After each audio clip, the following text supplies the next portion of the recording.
Max, in the magazine this week, you write about the miracle weight loss drug Ozempic and how, if we used it in the NHS, it might actually end up crippling our health service. But before we get into that, could you just explain to our viewers what exactly Ozempic is and what it does? Sure. So it's one of these weight loss medications or weight loss injections. There's been lots in the press about it. So Ozempic was actually originally designed for a sort of what we call tertiary treatment. So kind of a treatment for diabetes when usual medications haven't worked. And it was under the use under the trade name Ozempic for quite a few years. And researchers began to notice that people reported a lot of weight loss on it. And so it started to be prescribed privately off license or like off label, as we call it. So kind of not for the original indication, but for another indication for weight loss. The problem with that was that obviously it's a limited supply, and that a number of people with diabetes were struggling to get hold of the drug. So the drug company then applied for a different license specifically for weight loss, and they changed the name to Wegovy.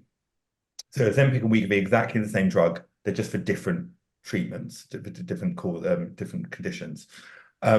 And then a few months ago, another drug company released a different drug called Manjaro, which is also for weight loss. It works on the same receptor as Wegovy. So we've got basically Wegovy or Ozempic and Manjaro. They're the two main injections that people are taking at the moment. And it's been sort of quite an extraordinary discovery, really. They're very effective in weight loss. They do have side effects, but they are effective. And it's sort of been hailed as finally the answer to the obesity epidemic. This thing that doctors have been going on and on about for years and years. Finally, we've got a possible solution, at least in part, to this epidemic. But the problem is they are very costly.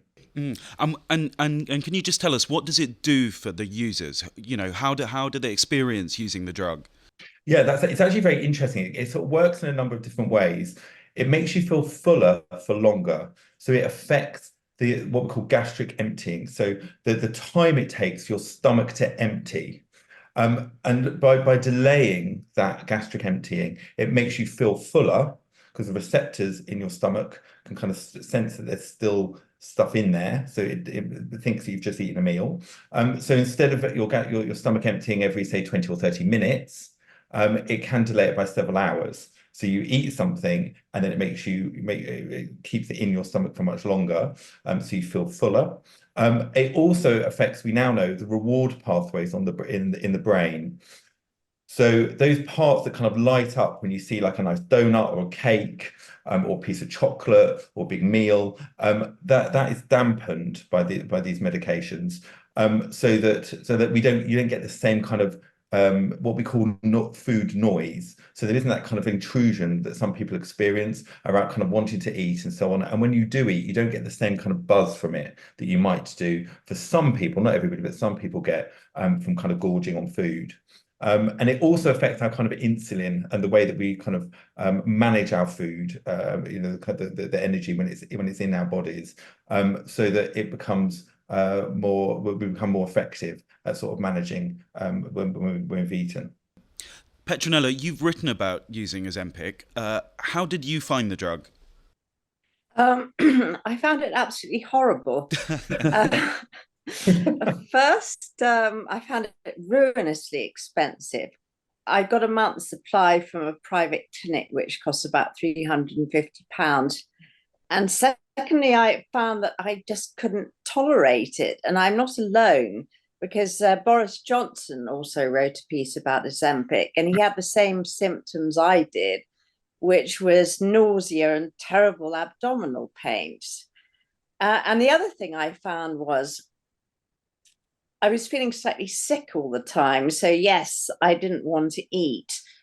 But this made me into a terrible bore. So every time I went to a restaurant with friends, I was sitting there sort of picking at food, and they were having a wonderful time, eating their steak tartars, and I wouldn't eat anything.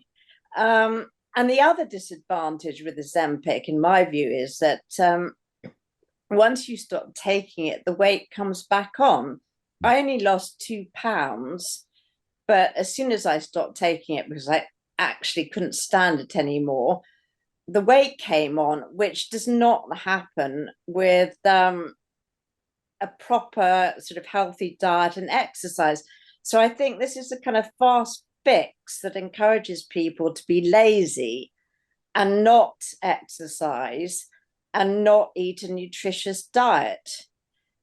So I have my doubts about it overall. Max, this is actually part of the argument that you make in your piece in the magazine, in which you say that essentially it's a quick fix, and it means that people will take less of an interest in kind of perhaps a broader view of their health, things like exercise, things like, eating the right foods rather than just, less food. Could you talk a little bit more about that?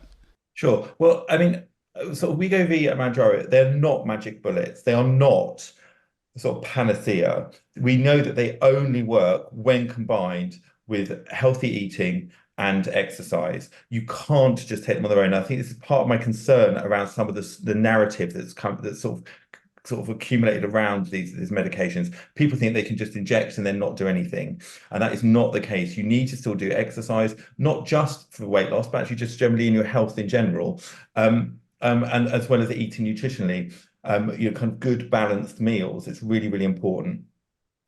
I mean, my concern, I suppose, specifically in this piece, was talking about if it's available wholesale on the NHS, what the kind of message that would send to people, because actually rather than thinking, well, actually I need to take a bit of control of my diet, I need to think a bit more kind of carefully around what I'm doing with exercise and so on, they will just think, well, I've heard I can get it for free, so I won't bother.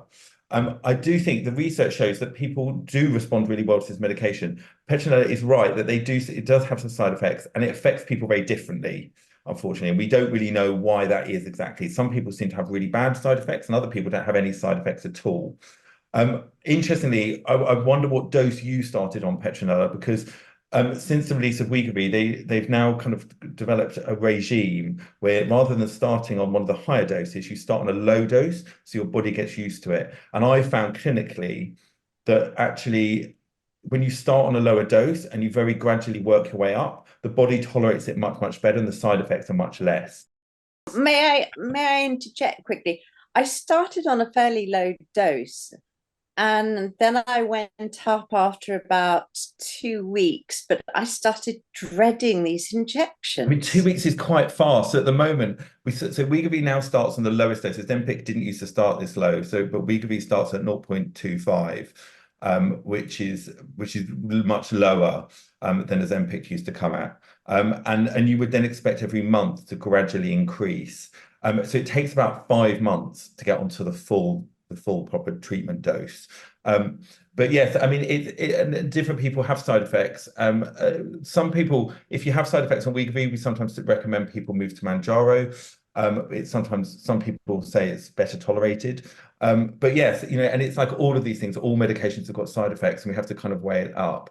I think we need to see it, though. It's one tool in the kind of toolbox of dealing with obesity. It's only one. It's only one. Yes, but you call it a medication, which makes obesity sound like an illness instead of a personal choice.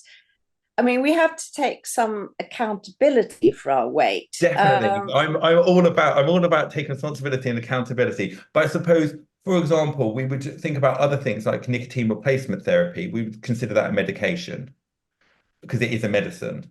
But equally, people have to take responsibility for the fact they smoke. Nicotine replacement therapy will help you on that process of stopping smoking. It's not going to do it entirely for you. You still have to make changes and lifestyle choices.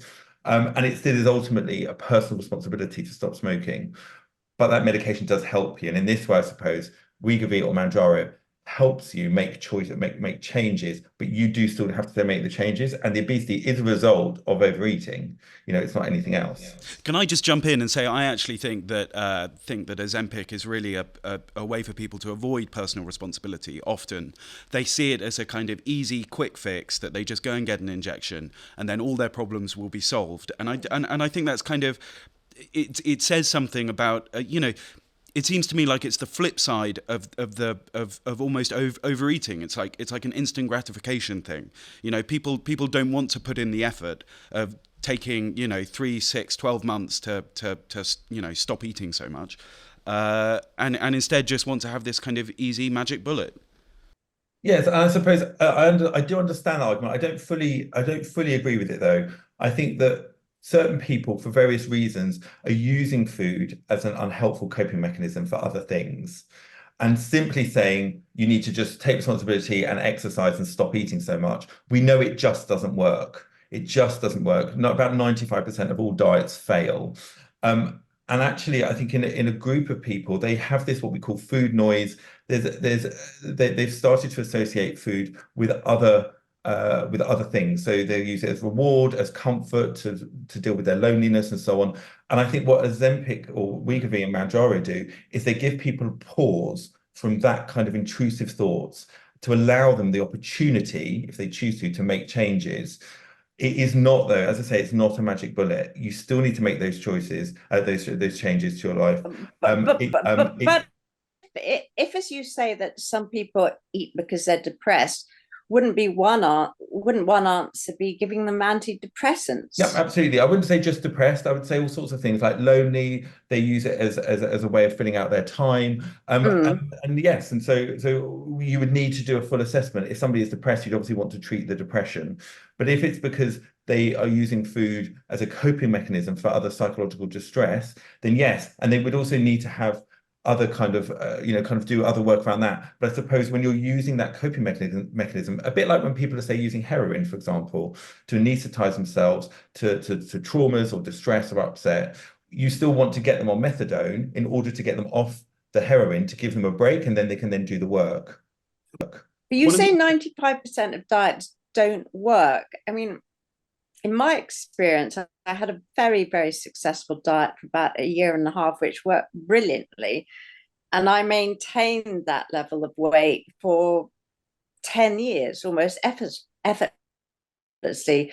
But going back to Ozempic or Wegovy, once you stop taking it, unless you're suggesting people take it for life, which might be dangerous, they put the weight back on. So about half of patients do put the weight back on. I suspect, though, that's because they haven't done some of the psychological work that they need to around the reason why they were obese in the first place.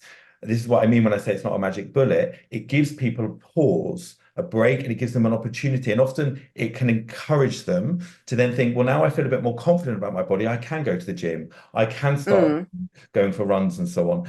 But if they don't make those changes, yes, there is a significant risk that they will relapse and they'll put the weight back on. Not everybody, about half of patients relapse, but equally about half of patients don't.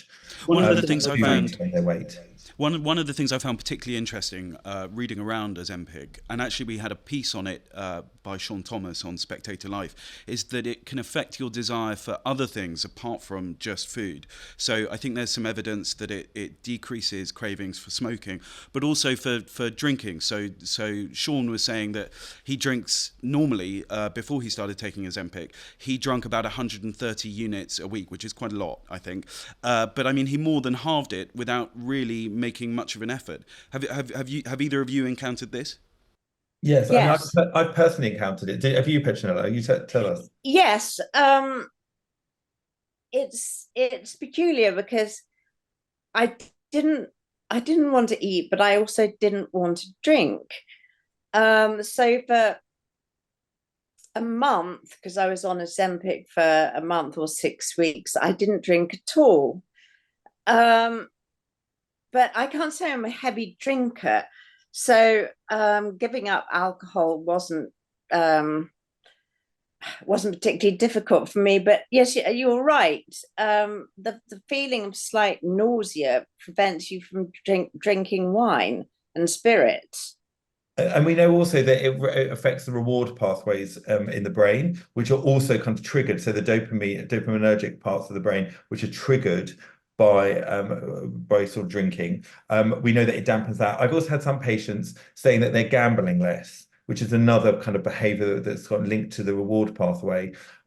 So this is what I was saying at the beginning, is it doesn't just have a physical effect just on tempting, it also has effect on our reward pathways. But are there any positive things linked to the reward pathway?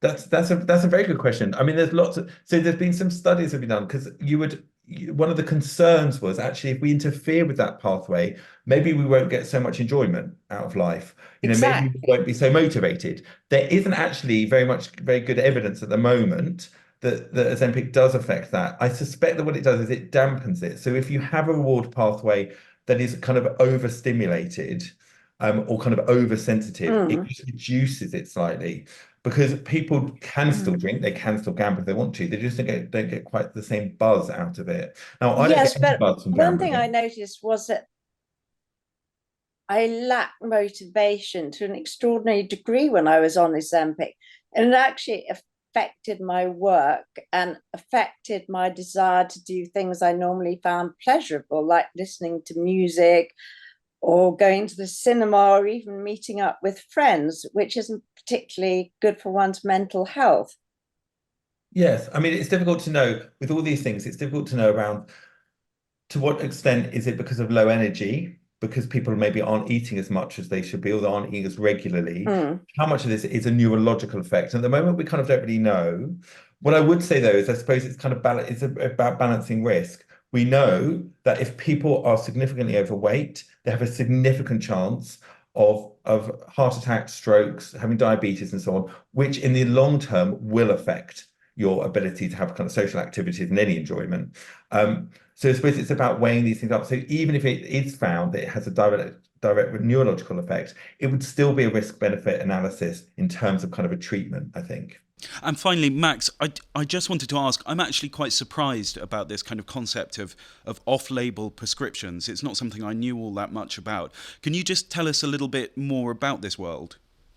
So, I mean, so this is now, so it's not happening anymore with Wegovy and Manjaro because they are now licensed specifically for weight loss. But there is lots of medications that will have other indications. So they might well work, that they are licensed. That means the drug company has applied to the kind of regulator to say, we've developed this medication and it's for this condition. But many medications might also impact or improve other conditions. But the drug company hasn't applied to the regulator for that to be kind of officially acknowledged. So doctors will then, if it becomes evident that there's medications that will help another condition, they can then prescribe that, but they have to take clinical and medical legal responsibility. Right. So because the drug company is saying, well, we haven't licensed it for this, we haven't got the approval for it in treatment this. If you choose to do it in this, prescribe it for this condition, this isn't covered by us. So it's quite a controversial area. It's why so I've set up a startup providing these medications as an online weight loss service, weight management service. And I wouldn't prescribe something off label. So we didn't do it when it was Ozempic. Now it's Wegovy, we would prescribe Wegovy.